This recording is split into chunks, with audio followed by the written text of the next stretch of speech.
말씀은 요한계시록 18장 1절과 21장 1절의 말씀입니다.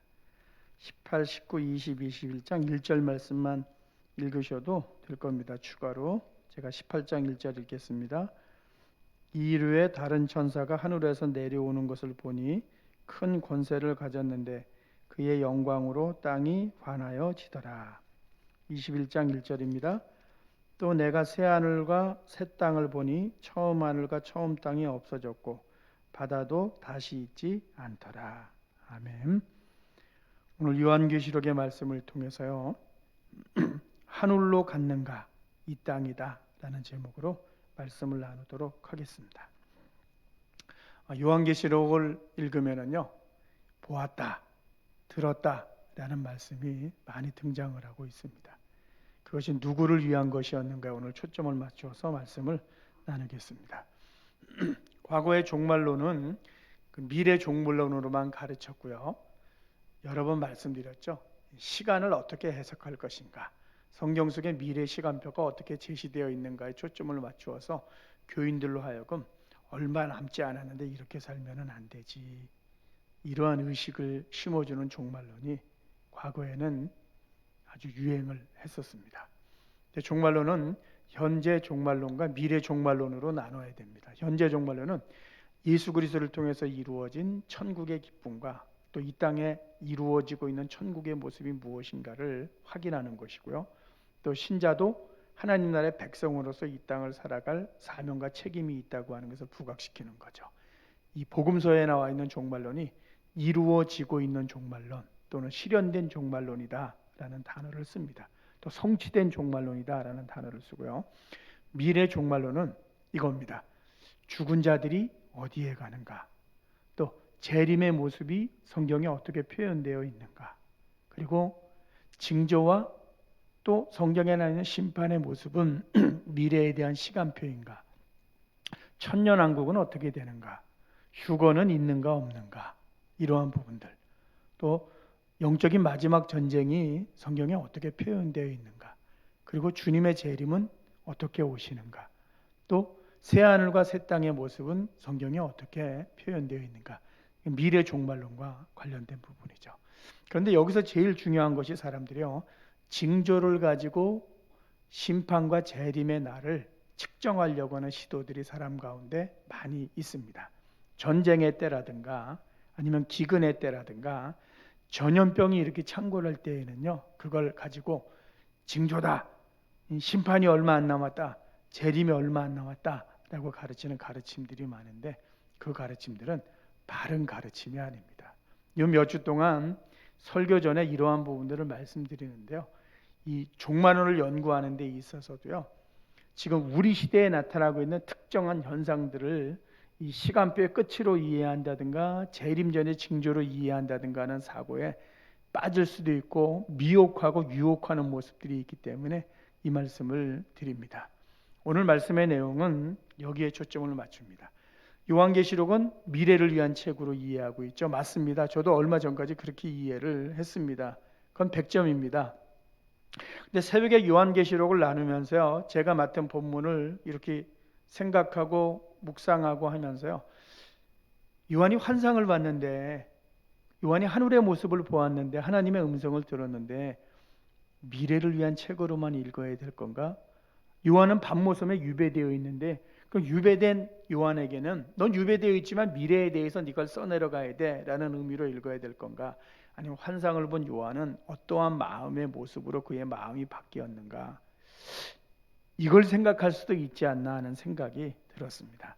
요한계시록은 미래를 위한 책입니다. 밤모섬에 유배간 요한에게는 지금을 위한 책이죠. 요한계시록에서 우리는 인류의 미래를 읽지만은요, 환상을 보고 현실로 돌아오게 되었을 때 요한의 마음이 어떻는가를 생각하면서 읽어보자는 거죠. 오늘 18장의 말씀과 21장의 말씀을 잠시 나누면서요, 적용을 하도록 하겠습니다. 첫 번째, 오늘 맨 처음에 읽었던 요한계시록 18장의 말씀입니다. 환상을 기록하고 있습니다. 환상의 내용은 이겁니다. 바벨론이라고 하는 나라 없어졌지만은요, 환상 가운데 바벨론이라고 하는 나라가 악의 대표자로 등장을 하고 있습니다. 또 교회를 핍박하고 신자를 핍박하던 나라가 어디인가라고 했을 때 바벨론이라고 하는 나라가 등장을 합니다. 그것은 이거죠.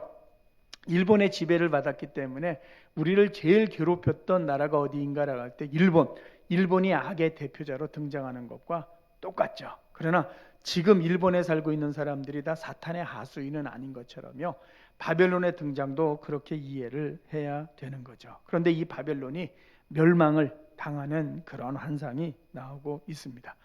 바벨론이 멸망을 당하자 그 바벨론을 의지하고 있었던 왕도 있고 또 상인도 있고 또 물품을 운송하던 어부들도 있습니다. 이 바다 사람들이 울면서 가슴을 치면서 탄식을 하죠. 왜? 바벨론이 멸망당하다 보니까 자신들도 완전히 망하게 되어버린 거죠. 이것이 18장의 말씀입니다. 우리가 이 새벽마다 하는 큐티책에 적용 질문이 이렇게 기록되어 있습니다. 땅의 왕들, 상인과 바다 사람들은 세상에 헛된 것을 쫓아 살지만 헛된 소망은 한순간에 사라집니다. 세상에 가치를 줬던 나의 모습은 무엇인가요? 라는 질문이 있습니다. 또 이런 질문이 있습니다. 하나님께 소망을 두기 위해 내 삶에서 보아야 하는 것은 무엇인가요? 라는 질문입니다. 제가 이 적용 질문을 읽고서 생각했습니다. 이 질문은 만든 사람이 잘못 만들었다. 이것은 틀렸다.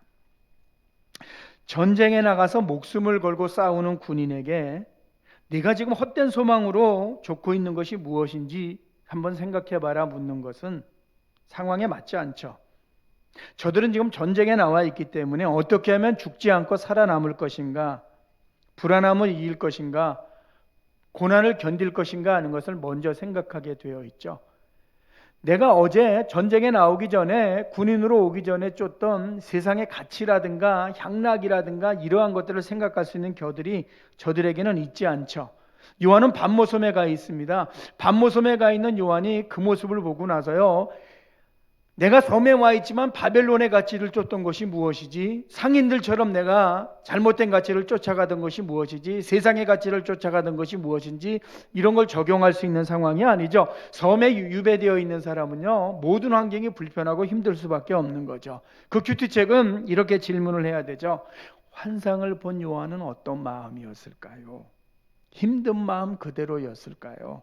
위로와 힘을 얻었을까요? 이렇게 해야 되죠. 교인들이 핍박을 받고 순교당한다는 소식을 요한이 듣고 있었다면 이 환상을 보고 나서 요한은 어떠한 마음을 가졌을까요? 하는 것으로 적용을 해야 되는 거죠. 하나님께서 요한이 유배지에서 주님을 의지하지 않는 것을 반성하고 회개하게 하시려고 환상을 보여주신 것이 아니죠. 요한에게 힘주고 위로를 주시려고 보여주신 것이죠. 이 환상이 끝나고 난 다음에 하나님이 요한에게 질문하셨다면 이런 질문 아니겠습니까? 요한아, 날마다 힘들었지? 날마다 슬프고 날마다 괴로웠지? 불편했지? 너의 마음도 그러했지? 지금 너의 마음이 좀 바뀌었니? 마음이 조금 편안해졌니? 너에게 잃어버렸던 평안이 잃어버렸던 평안이 다시 왔니? 걱정이 물러갔니? 너의 마음이 괜찮은 거지? 이게 하나님의 질문이었겠죠. 요한의 대답은 무엇이었겠습니까? 주님, 흔들리고 있었는데, 약해지고 있었는데 이 환상을 보니까 얼마나 위로가 되는지 몰라요. 저의 마음이 편해졌어요, 주님. 다시 한번 이 삶에 제가 임할 수 있을 것 같아요. 지금은 핍박의 때지만은 하나님의 인도하심을 기대하면서 다시 일상의 삶으로 돌아가기를 원합니다. 환상은 반성을 위한 것이 아니라 힘과 위로의 수단으로 주어지는 거죠. 우리는 신앙생활 하면서요, 내가 신자로서 잘하는 것에 대한 점수보다는요, 못하는 것에 점수 매기는 것에 아주 익숙해져 있습니다. 교회의 설교도 여기에 집중합니다. 가르침도 그러합니다. 큐티의 적용도 그러합니다. 아주 무지무지 못하는 것들을 끄집어내야지만이 잘 믿는 신자라고 생각을 하고요. 못 끄집어낼 것이 없을까 하는 것에 대해서 우리는 늘 고민하고 들추어내는 것에 집중하는데 우리의 신앙생활의 상당 부분을 보내고 있습니다. 그러다 보니까 오늘 본문과 같은 성경을 읽게 되면은요, 세상에서 완전히 주님을 떠나서 살아간 것 같고 또 악한 가치를 따라간 것 같고 세상의 가치를 찾아간 것처럼 생각되는 모습들이 있다 보니까 내가 누구인가에 대해서 제대로 이해하기보다는요, 아주 지나치게 힘들게 이해해야지만이 신자가 된 것처럼 착각하는 모습이 많은 사람들에게 있습니다. 성경의 문장과 상황 파악이 정확해야 되고요, 적용도 맞는 적용이어야 합니다. 아프면 기도와 약이 필요하죠. 힘들면 위로가 필요합니다. 성경에서 하나님의 위로의 수단은요, 사람을 통해서 오지만은요, 사람을 통해서 되지 않을 때에는 환상을 통해서, 기적을 통해서, 음성을 통해서 보여주시기 때문에요, 저 사람이 잘났기 때문에 음성을 들려주고 미래를 보여주는 것이 아니라 워낙 힘들고 어렵기 때문에 하나님이 그렇게 하시는 거라는 거죠. 그러므로 요한계시록을 미래를 위한 시간표로만 읽지 말고요, 지금 이 밤모섬에서 유배되어 있는 그러한 요한에게 하나님이 저 마음 바꿔주어야 되는데 하고 하나님이 나타나셔서 그에게 얼마나 뜨겁게 그를 사랑하시는지 보여주시는 그러한 사인과 행동으로 이해를 해야 된다는 거죠. 예를 들어서 말씀드립니다. 북한이 핵무기를 갖고 있습니다. 우리가 가지고 있는 무기 가운데 요격할 수 있는 무기가 없답니다. 미군이 가지고 있는 무기 가운데 사드로는 요격을 할 수 있답니다. 북한이 핵미사일을 쏜다면요, 대한민국의 한 도시는 한 방에 날아갈 거라고 전문가가 이야기를 하더라고요. 그러면서 이 사람이 예상을 합니다. 북한이 핵무기를 만약 쏜다면 어디에 쏠까? 먼저는 서울에 쏠 것이고 첫 번째 도시니까 두 번째는 부산에 쏠 거라고 이 사람은 예상을 하더라고요. 왜냐하면 전쟁이 일어나게 되면 모든 전쟁 물자가 부산항을 통해서 들어오기 때문에 거기가 이 병참과 물류의 기지가 될 것이기 때문에 두 곳을 쏠 것이라고 본인은 예상을 하더라고요. 북핵이라고 하는 소식을 들으면 우리의 마음이 불안하죠. 자, 전쟁 나는 거 아니야? 이 땅을 떠나야 되는 거 아니야? 우리 이렇게 놓은 모든 것들이 잿더미가 돼버리면 어떻게 하나? 하루아침에 큰일 난다는데, 그런데 하나님이 만약 우리에게 나타나셔서 북한이 멸망당하는 환상을 보여주신다면요, 우리는 환상을 보고 무엇을 생각하겠습니까? 여러분, 북한이 멸망당합니다. 제가 오늘 보았습니다. 이 부분도 그 환상의 핵심이지만은요, 이거죠. 그 환상을 보고 나서 불안하던 마음이 편안해졌고 불안하던 마음이 사라졌습니다. 주님, 모든 시간이 주님의 손에 있는 줄 믿습니다. 남북과의 관계에서도 이 땅을 지켜주시는 하나님의 은혜의 손길이 무엇인가를 제가 확신하면서 삶의 자리로 돌아옵니다. 시간표의 초점이 아니라는 거죠. 오늘 불안 가운데 있었던 우리를 위로하시는 수단이라는 거죠. 이게 환상이 주는 유익이죠.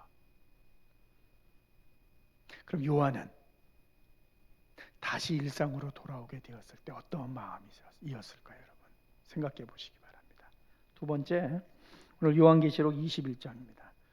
새하늘과 새 땅으로 이 땅으로 라는 제목입니다. 요한이 성경의 마지막에 새하늘과 새 땅을 봅니다. 새 예루살렘도 봅니다. 최고의 체험이죠. 질문입니다. 요한은 이 환상을 보고 지금 유배지에서 하늘로 날아갔겠습니까? 환상을 볼 때에도 그가 있는 것은 유배지였고요, 환상을 보는 걸 끝났을 때에도 그가 있는 것은 유배지였겠죠. 바울이 셋째 하늘에 갔던 체험이 있습니다. 죽은 자들이 가는 곳이죠. 바울이 셋째 하늘이 어떠한 것이었는지 우리에게 설명해 주고 있지 않습니다. 좀 자세하게 설명해 줬으면 얼마나 좋을까. 그러면 우리의 부모나 우리의 사랑하는 사람들이 가 있는 곳이 어디인지 알 수 있을 텐데 전혀 설명해 주고 있지 않죠. 그런데 바울이 셋째 하늘 체험을 하다가 셋째 하늘로 사라졌습니까? 승천했습니까? 아니죠. 이 땅으로 바로 돌아왔죠. 아니요, 체험 중에도 이 땅에 있었죠. 그런데 돌아와 보니까 역시 아픈 몸 그대로였죠. 예수님과 제자들이 변화산에 올라갔습니다. 예수님이 거기서 구약의 인물을 만나셨습니다. 제자들이 깜짝 놀랐습니다. 아니, 이러한 일도 있나 하는 생각을 저들이 가졌죠. 베드로가 흥분을 해갖고서 예수님에게 이야기했습니다. 예수님, 여기 초막 셋을 짓고서 우리가 여기서 살지요 라고 말을 합니다. 예수님과 제자들은 변화산 꼭대기에서 하늘로 바로 승천했습니까? 아니죠. 예수님이 산 아래로 바로 내려오셨죠. 예수님이 승천하고 난 다음에 마가의 다락방에 모였던 사람들이 기도했죠. 성령을 받았죠. 성령을 받고 난 다음에 우리 모두 지금 빨리 하늘로 가게 해주세요. 구름 타고 이렇게 기도했습니까? 아니죠. 처해 있는 상황에서 담대한 자들이 되었죠. 위로와 격려와 재충전을 위한 여행이나 식사와 휴식의 경우가 있죠. 외국으로 여행 가면서 바로 그 나라로 이민 가지 않죠. 다시 이 땅으로 돌아오죠. 재충전한다고 일상을 다 버리지 않죠. 하늘 체험이나 환상 체험이나 성령 체험이나 이 땅을 떠나야지, 이 땅을 버려야지 하는 생각을 주는 것이 아니라 이 땅의 삶을 위한 동력으로 우리에게 주어지는 것이죠. 환상을 체험하고 난 다음에 요한은 유배 현장에서 강해졌죠. 담대해졌죠. 힘을 얻었죠. 위로받았죠. 성경은 위로의 책이고 힘을 주는 말씀이고 영적인 휴식과 충전을 가져다 주는 도구죠. 성경은 지금의 삶으로 잘 리턴할 수 있도록 우리를 도와주는 가장 중요한 수단으로 하나님이 우리에게 주신 것이죠. 우리에게 주님이 오시면 뭐라고 말씀하시겠습니까? 야, 왜 그렇게 못하고 있어? 네가 신자니? 왜 세상 가치를 좇고 있니? 너 하는 거 보고 하나님이 기뻐하시겠니? 더 열심을 내야지. 그 정도라면 어떻게 해? 이렇게 말씀하실 수도 있습니다. 그러나 이렇게 말씀하실 겁니다. 얘야, 환상이 없는데도, 성령 강림의 체험이 약한데도, 옥문이 열리는 일이 없어도, 전염병이 창궐하고 있어도, 모두가 불안함 가운데 있어도, 심지어는 예배당에 나와서 교인들끼리 함께 예배하지 못해도, 만나고 싶은 마음이 있어도 만나지 못해도, 홀로 이 어려움을 짊어지고 가야 되는 고통이 있어도, 너의 일에 해결해야 될 일들이 참 많아서 내가 슬픔과 눈물의 시간을 보내고 있어도 믿음을 잘 지켜왔구나. 충성되게 살고 있구나. 고맙다. 너에게서 신앙인의 모습을 내가 본다. 그리고 앞으로도 기대한다. 오늘도 힘내야 돼. 한 주도 잘할 수 있지. 힘내. 파이팅이야. 이렇게 말씀하시겠죠. 요한은 유배지 섬에 있습니다. 바울은 아직도 병든 몸을 가지고 있습니다. 예수님은 십자가를 향해서 가셔야 되는 상황이죠. 사도들은 어려움 속에서 복음을 전해야 되는 상황입니다. 모두의 상황이 어려웠지만은요, 그곳에서 저들은 힘을 놓지 않았고 담대함을 놓지 않았고 말씀을 의지하면서 그 상황을 이겨나가려고 애를 썼다는 거죠. 우리도 마찬가지라는 거죠. 그러므로 요한계시록은 미래를 위한 말씀으로만 읽지 말라는 거죠. 요한에게는 지금을 위한 말씀이죠.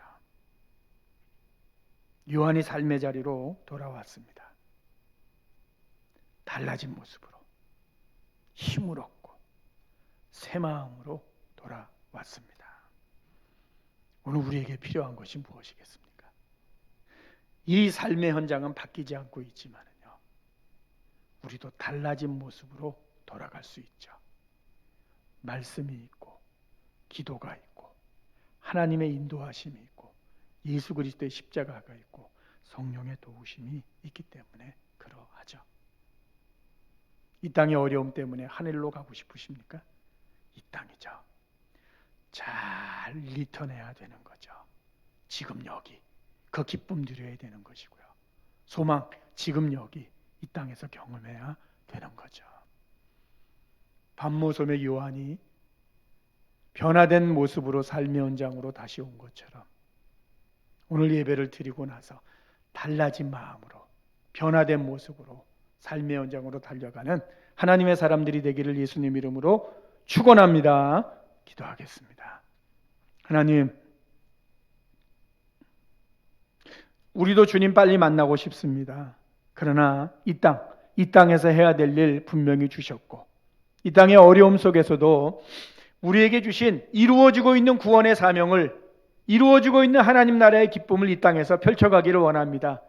우리가 불안할 때 우리의 마음 바꿔주시고, 우리가 염려될 때, 걱정될 때 우리에게 찾아오셔서 함께 해주시는 주님의 인도하심을 믿습니다. 말씀이 있고 기도가 있고 하나님의 인도하심이 있고 예수 그리스도의 십자가가 있고 성령의 능력이 함께 하시기 때문에 오늘도 감당할 줄 믿습니다. 한 주간 우리에게 주어졌습니다. 하나님, 우리의 마음을 바꿔주시고 달라진 마음으로 임하게 하시고 일상의 삶으로 잘 리턴할 수 있는 이 시간이 되어질 수 있도록 머리 숙여 기도하는 주님의 사람들 가운데 성령의 도우심으로 함께하는 시간이 되게 하여 주시옵소서. 한 주간도 말씀 안에서 승리하는 그리스도인이 되도록 인도해 주실 줄 믿습니다.